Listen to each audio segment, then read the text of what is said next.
Good evening, everyone, and welcome to Wisconsin Brewing Company Park for another DockHaus night on this Wednesday. Thank you for battling the snow. We know it was tough elements out there this evening, so we greatly appreciate you coming out. And tonight I'm joined by Justin Hunt for DockHaus Dialogue with Dom. Justin is our Director of Sales here with the Lake Country DockHounds. He's been here for 2 seasons now, coming into his 3rd season. Justin, we've been off to a roaring start. Thank you for joining me tonight. Yeah, thank you. I definitely appreciate it. It's definitely an honor to be asked to, talk a little bit about myself and the DockHounds here. And Justin, you are a baseball lifer. You're not just a salesman who's happening to work for the DockHounds and sell some baseball tickets. You played in high school and then a little bit into college. You played at Pius, which is out more towards Milwaukee, and then you played at Madison College. Why don't you tell us a little bit about your baseball background? Yeah, so I've been playing baseball essentially my whole life. Still play to this day. I've been a catcher for most of my life. Really enjoy the position. You have to be kind of crazy to be a catcher sometimes, that's for sure. But yeah, played in local little leagues and stuff like that growing up. Played for a couple different travel teams. Ended up going to Pius High School and started all 4 years on varsity there. Caught, pitched, played the corner infield positions. Eventually got out of Pius and then went to Madison College. We're still, to this day, Coach Davenport over there was by far the best coach I ever had. Learned a lot of information from them and went to a couple national championships, I guess you could say, with them. Didn't win any with them, but it was definitely a cool experience to go down to Enid, Oklahoma, and the whole town comes out and kind of cheers you on at that point in time. Yeah, we actually have a Madison College alum as well on the DockHounds right now. Luke Hansel, he re-signed. He's back in Wisconsin, excited to play the upcoming season. And then we also have a couple of locals in the Milwaukee area like yourself, and then the catchers, of course. Have you found yourself resonating to any DockHounds players over the last couple of seasons? I would say, the longer the people are here, the better I get to know them for sure. So, definitely people like Sims and people like that who you build a better relationship with and get to know them on and off the field. Being a 4-hole, 3-hole hitter, I've always liked the big boppers too as well. The people like Hernandez and Curtis Terry and, the guys that can put the ball about, 450, 500 feet at that point in time for sure. We see a lot of home runs here at Wisconsin Brewing Company Park with its very hitter-friendly dimensions as well, with the wind blowing out right now. It wouldn't be as nice of a day to hit with the colder temperatures, the snow, and then the wind blowing across from left to right. But you get to go out and watch the latter half of games here once you get done in the ticket office and getting all the walk-ups and whatnot. What is it like for you to be able to come to work every day at a baseball field and know that, yeah, it's work, but you're still out a place that you love? Sure. I would say it's just that. I still have my Monday mornings and whatnot where I'm like, start of the week, and then all of a sudden I just remind myself, I get to come to a baseball field and work every day, which is really just a big dream for me, just loving baseball my whole life, instilled with my family, playing it, all that sort of stuff. It's a lot of fun working here. It's never the same day in and day out, and at the end of the day, I get to watch baseball, which is great. No, yeah, that's why we're all here. That's why we all work here at the DockHounds. It's super special to be here at a baseball field, especially that's so community-oriented, and for you to be working at a baseball field, obviously that's great, and then you combine that with the fact that you're a local. You still live in your hometown here in Milwaukee, and then you commute to Oconomowoc. What is it like to combine those two things and still be close to your parents and whatnot? It's great. My family definitely instilled the love of baseball in me. My grandpa loved it growing up. He's owned several companies. All of them had season tickets for the Brewers and whatnot too as well. One year I made it out to, it was like 67 games with our season tickets. So, baseball is very instilled in my blood. And it's great having teams like this in the community for sure. You know, on any given day, you can watch a baseball game somewhere in the community, and it's just a lot of fun. And for you to go to 67 games, obviously DockHound fans, they can't get to that many games with only 50 on the home slate, but how special is it for you to then be able to bring people the game that you love as your job? No, it's definitely awesome. I mean, I'm very excited to always bring people to the stadium. One of the best feelings out there is, you know, when I can finally make my way out to the field and, you know, something exciting happens. You see 2,000 people stand up, cheer. I mean, it definitely just it gives you chills 100%. And having people reciprocate that energy and enjoy the same things that I enjoy, and when I see them enjoying it, it just kind of makes it all worthwhile at that point in time. And you're always here throughout the season, even when the team's on the road, so you can't travel the Midwest in that aspect. But growing up, you would travel a lot for showcases, and that was your way of being able to represent Wisconsin. And it's been very neat to get to know you over the course of the last couple of months, because during the season, you know, we say hi, I ask you questions when I have them, but we both are very busy on home game days. But now that we're in the off season and I'm in the ticket office every day, you know, I really know your love for Wisconsin, especially when you've moved to other states and you've expressed your displeasure with them. But what was it like for you to represent the state of Wisconsin when you were traveling to Florida or to Arizona or other states and be able to represent yourself in your state? Yeah, good question. I mean, I think, especially when I was in high school, when people look at baseball in Wisconsin, they kind of scoff at it. You know, it's not the highest premier, you know, baseball according to people. So it was great, you know, coming around with a group of guys from the area and going to these different tournaments, whether it be in, you know, California, Florida, Iowa, wherever it was at that point in time. It was always good to beat those teams and show people that, you know, we definitely have talent here in Wisconsin too as well. Even to the point where sometimes I didn't have a tournament for a specific weekend to go to or something like that. I would have other teams reach out and say, hey, would you be available to play for us this tournament or this and that. Got to the point where there was a team in kind of by where you grew up in San Gabriel Valley that asked me to play down in Jupiter, Florida with them for a major tournament.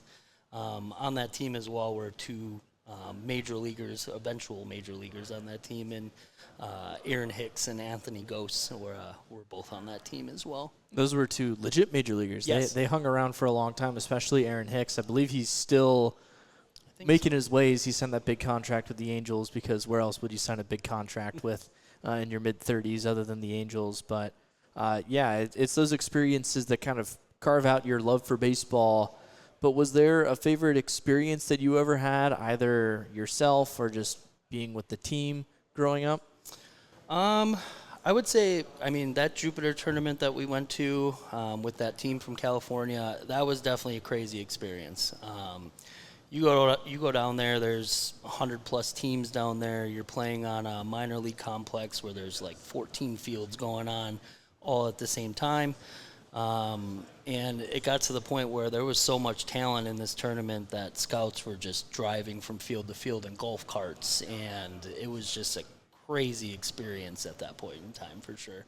And there aren't a whole lot of places, especially baseball-wise, that are better than Jupiter. That's where I was 2 years ago for my summer ball, and I miss it every day. I mean, just it's kind of like Wisconsin, except you're in Florida. Just a lot of water land and the vibrant trees. You know, obviously we don't have the trees right now, but right. Jupiter. I miss Jupiter greatly. And for you, it didn't start as a salesman just with the DockHounds, but you have been a salesperson with several different companies before you got here to the DockHounds. What was it like for you to transition out of baseball and into the sales realm? I would say it was definitely difficult for sure. You kind of got to reach that point where it's like, I got to grow up now and start, earning those paychecks at that point in time. I would say there's a lot of comparisons in between being an athlete and just being a standard employee for sure. Things like, communication, teamwork, all those sort of things. So, I mean, I wouldn't say it was a very big transition, more or less, kind of a reluctant transition, I guess you could say. Right. Was there something that drew you to sales as opposed to something else, though, or was it always just, I'll figure it out? Yeah, so my grandpa's owned, like I said, a couple companies throughout his life. Before he passed away, one big thing he told me is he loves his salesmen. His favorite people within his company were his salesmen.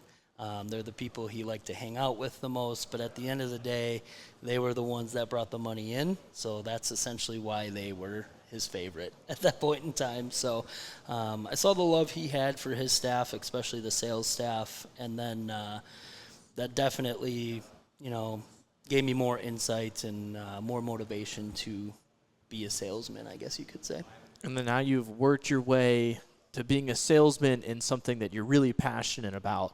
And what's the feeling of getting that match that's kind of made in heaven of doing the job that you want for a type of company that you want? I would say a lot of luck kind of went into this for sure.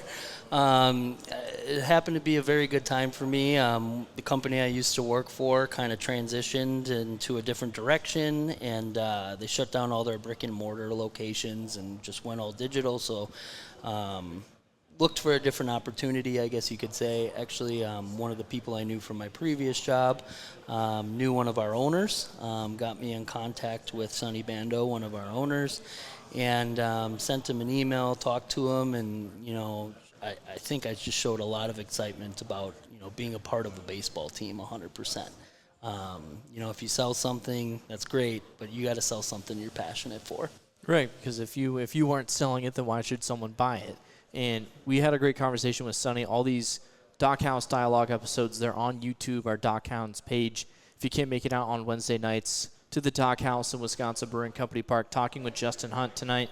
We've got a couple more topics that will stretch about another 10 minutes, and then we'll be discussing Bob Uecker tonight. So if we have any guests in the audience that want to come up and share a Bob Uecker story, either a call, a memory they have, a story that he told, we just want to be able to spread the love of Bob Uecker, and we'll get that started with Justin in a moment.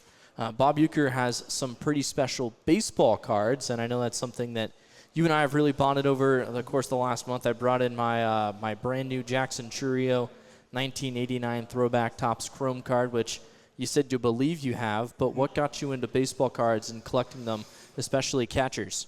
Yeah, so it definitely started from when I was younger. I lived within walking distance of a pretty small card shop in Muskego where I grew up, and just being involved with baseball and, really looking up to the people I liked growing up, people like Robin Yount. As far as catchers, it's like Yogi Berra, Ivan Rodriguez, those style of players. It's very easy to kind of find yourself stumble into collecting baseball cards at that point in time. And now that I'm an adult and have a little bit more money, I spend a little bit more money than I like to admit on baseball cards as well. No, it's very funny watching you tell the stories of, oh, yeah, I got this card, and, yeah, here's how much I paid for it. And I'm like, oh, yeah, I got this card for 99 cents last night, and I'm stoked about it. And you're like, that's great. But, everyone's got their different collections, and hopefully I'll get to that at one stage. What are some of your favorite cards that you have? I know you mentioned Yogi Berra. Those cards are hard to find, especially the authentic ones. Sure, yeah. So I am right now 2 cards short of a complete Yogi Berra top set, which would be the 1955 and 56 years that he had. But my favorite card that I have of his, I do have a Yogi Berra rookie card. That was definitely a pretty penny too as well. I would say my other favorite card of his, there's a 1951 Major League All-Star card, which was essentially a cutout. And it's not an easy card to find whatsoever, and I was happy to add it to my collection over this past summer for sure. And this past summer, it was a lot of fun here at the Lake Country DockHounds in Wisconsin Brewing Company Park. Team really started to win, made the playoffs for the first time in franchise history, and the attendance, you could kind of feel it The team was winning. The town was really energized. They started to show up night in and night out. What was it like for you to see that and just feel it in the box office? It may have been overwhelming at times, but that's what you want. Well, I would prefer to be overwhelmed in the box office 100%. I think, the players definitely build off the fans 100%. Just talking with them in the box office, I know they always appreciate as many people that can come out because they'll really build off of that. The full-time staff builds off of that too as well, 100%. I mean, it makes us more excited, makes the players more excited. The whole environment is just way more amped and ready to go. And like I said a little bit earlier, I mean, when I'm walking out there and, somebody hits a go-ahead home run or a 2 RBI single, something like that, and just hearing the crowd completely roar, I mean, it just shoves chills down your spine 100%. Right, you're walking around, you're talking to the groups that you book because that's primarily what you do. How much joy does it give you to see the smile on the face of someone that you may have hooked up or someone that you may have gotten a group out a couple of times and see them continue to make some good memories at the ballpark? Yeah, that's what it's all about, is making the memories themselves. Our biggest thing here is to make sure everybody has the best time they can possibly have here, especially when it comes to groups and making sure that they're having a fantastic time, accomplishing everything that we need to accomplish within that group outing, making sure it's as easy and seamless as possible for them. We want to take the blunt of all the work and everything like that too as well. And then checking up with them throughout the game, just making sure, hey, is everything okay? And then just walking over there and seeing them smiling and having a good time, and in the middle of their outing talking to me and just being like, we're going to do this next year, or maybe even later this year too as well. This is a fantastic time. Thank you for setting this up for us. That's definitely all worth it at the end of the day. No doubt. And there are currently 3 ways to get your DockHounds tickets right now as we talk to you. In January, of course, the ways are going to increase as we creep closer towards our opening day, which is May 16th here at Wisconsin Brewing Company Park. DockHound season begins May 9th. You can buy a group, just $100 deposit, unless your group is over 200-plus people. Then, of course, that changes things. Season tickets, or you could buy ticket vouchers, which can then be redeemed. But you focus on groups. Why do you think that groups are so valuable to the people of the Lake Country area? Yeah, I mean, it gets you here in chunks, 100%. Me personally, I think it's a lot more fun to come out to an event with a group of people. You can definitely communicate and talk to one another, see people you haven't seen in forever, build new relationships or friendships. A lot of different companies come in and do their company building and team stuff as far as that goes. We do things like birthday parties, which are some of my favorite. Seeing these birthday parties and creating those lasting memories for years to come. And, at the end of the day, it's the smile on the fans' faces is what it's all about. No doubt. And for you, looking forward to this upcoming season in the 2025 campaign, is there something that maybe hasn't happened before in the past seasons that you're looking forward to most in 2025?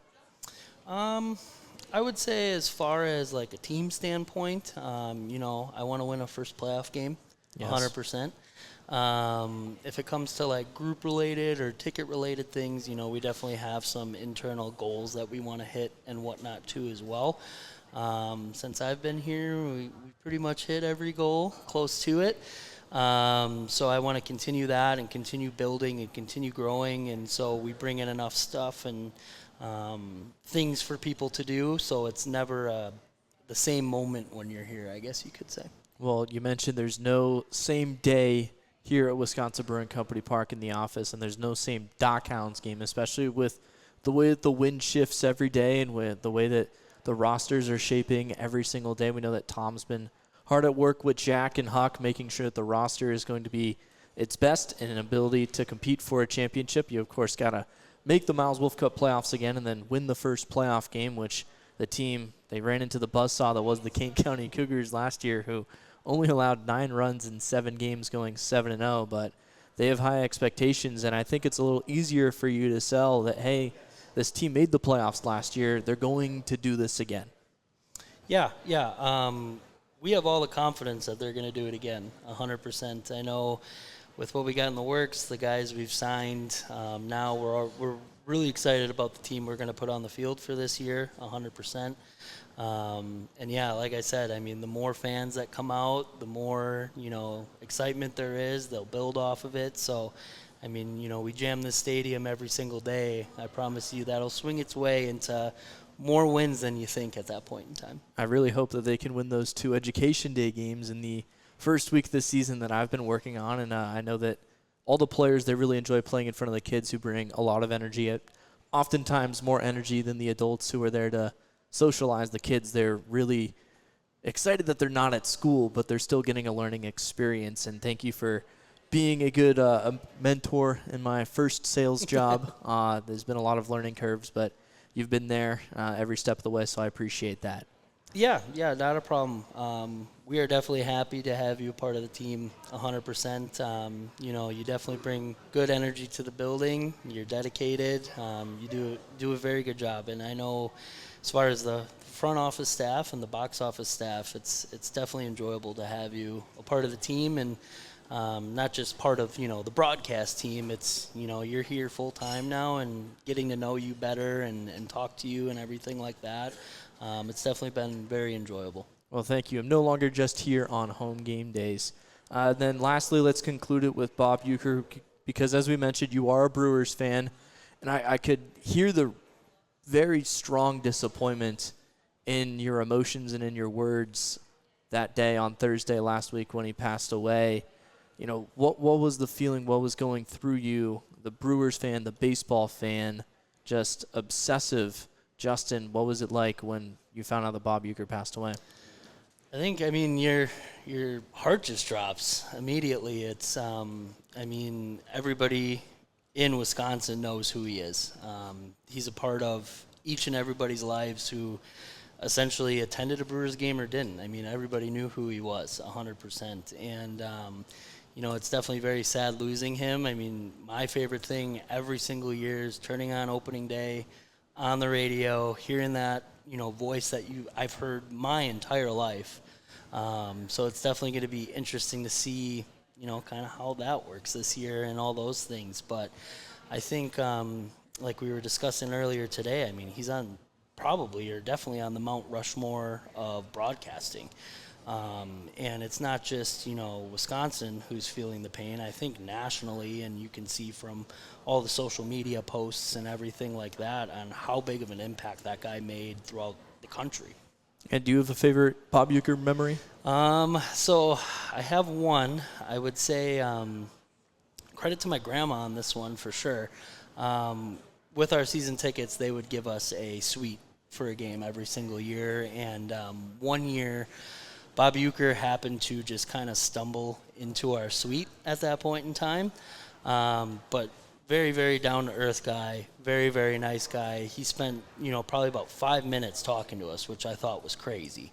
And the funniest part about that is the whole time my grandma was, talking to Bob, and just like she knew exactly who he was, and he's talking to her just like, they were friends forever. And it was just a lot of fun to see somebody that my grandma has listened to and has loved her entire life come and just, enhance that experience for her. And was it the feeling that, hey, he broadcasted Brewers baseball while your grandmother watched and while your mother watched and then while you watched or listened that made it extra special? I think so. I think there's definitely, some sort of tier to that, I guess you could say. But getting older and older, you realize how great he was at his job too as well. He did a very, very good job. And just listening to his stories, being a Yogi fan, there's the Yogiisms. There's definitely Ueckerisms and stories and whatnot out there too as well, which were definitely very enjoyable to listen to. But yeah, it was something that was instilled in my family. We listened to Bob Uecker, or if we're eating dinner, the Brewer game's on in the background or something like that. So he was always just, part of the family at that point in time. Thank you for sharing. And Justin, thank you so much for joining me on the DockHaus Dialogue with Dom tonight.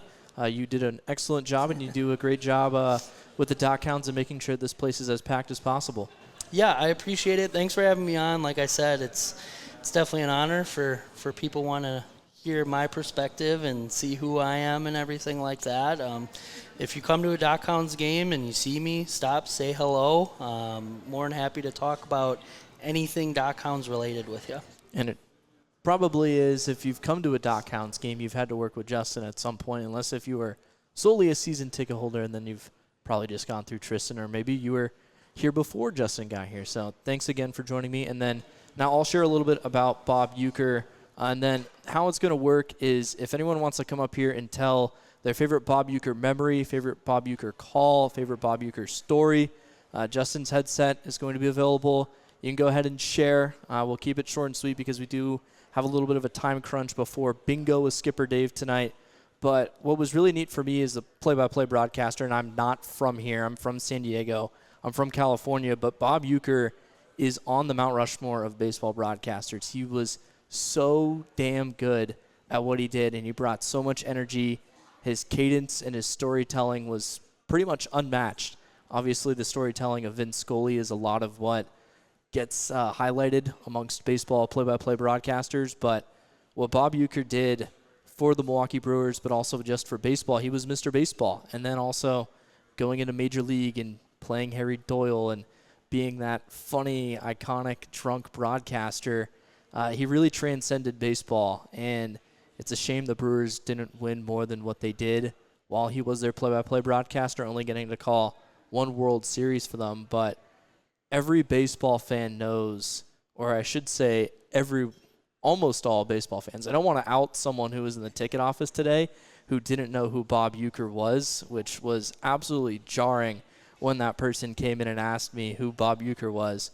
But Bob, I mean, he was an inspiration because he brought that energy and he brought the fun to calling baseball that not everyone has. A lot of broadcasters have it, or they tried to have it, but there was only one Bob Uecker, and he's synonymous with the Brewers organization. He's got that statue right in front of the main gate, and I think that Bob Uecker's impact, unlike 95, maybe more percent of play-by-play broadcasters' impact, is going to be felt for generations to come, and we'll always respect the fact that he was the Milwaukee Brewers broadcaster. I mean, I think that you think of the Brewers, like Paul Molitor's third, Robin Yountz, and then Bob Uecker, they're 1A, 1B, and that's pretty rare when you consider broadcasters because the only other one is truly Vin Scully with the Los Angeles Dodgers. So if anyone else wants to come up and share a Bob Uecker memory, my thing about Bob Uecker is just listening from my host mom. She would tell me that her way of transcending baseball and experiencing baseball with her grandmother was through Bob Uecker. So anytime she would want to listen to the game, it would make it feel like she was still with her when she listened to Bob. So I thought that was really special. Don't be shy. Come on up.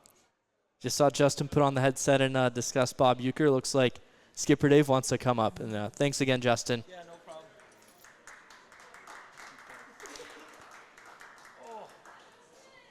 I'm never getting up. All right, we're joined by Skipper Dave. What's your Bob Uecker story? I've got a lot of Bob Uecker stories, but I remember when I was younger, I was watching The Tonight Show with Johnny Carson. And I don't know that up until that point I appreciated just how funny Bob Uecker was. I mean, we all would watch, Brewer games, and we would hope that it was a boring game. So he would just break off into one of his stories. And it was better than the baseball game on a regular basis. And so if you lived in this area back then, you were kind of hoping for a garbage baseball game so you could just hear Bob Uecker talk. But I don't think I realized how that transcended baseball until I saw him on The Tonight Show. And he came on, and of course Johnny introduces him as Mr. Baseball. And he started talking about how it was difficult sometimes being a former player and going back to the cities that you used to play for. And you're always worried, are they going to remember you? Are they going to appreciate what you did? And he went back to St. Louis, and it just touched him right here, because he went back and there was a statue of him outside the stadium.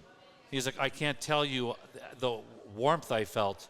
There's a statue of me right outside Busch Stadium in St. Louis. And, it wasn't perfect. They had him batting left-handed, and he was a righty, and he got the number wrong, number 6 instead of number 9. But it was an exact likeness. And, of course, they had the artist's name there, Stan the Man Musial. And it just made him feel great that they would remember him that way. And I was on the floor, and I remember my sister's looking, what's so funny? And I'm like, it's Bob Uecker. She's like, yeah, he's so funny. I said, no, you don't get it because you don't know baseball. But, I mean, I remembered right then, it's national. He's not just isolated to the Milwaukee games, that he is that funny. And I think it was shortly after that he got the Mr. Belvedere show as George Owens. And I was like, well, see that right there. They recognize talent, and it was great to see him. And it felt like one of us from Wisconsin, from the Milwaukee area, was being recognized nationally. And it just made us feel good as Brewer fans to see that. So that's my favorite of all the Bob Uecker stories I have. That's my favorite. Thank you. For my 6th birthday. So I listened to Bob Uecker since 1971 when he debuted. I would say that my 2 favorite calls, you got to go back for both of these, the 1980 Grand Slam home run by Lascano in the bottom of the 9th to win opening day was the first one, and I would say the second one had to be the Easter Sunday game in 1987.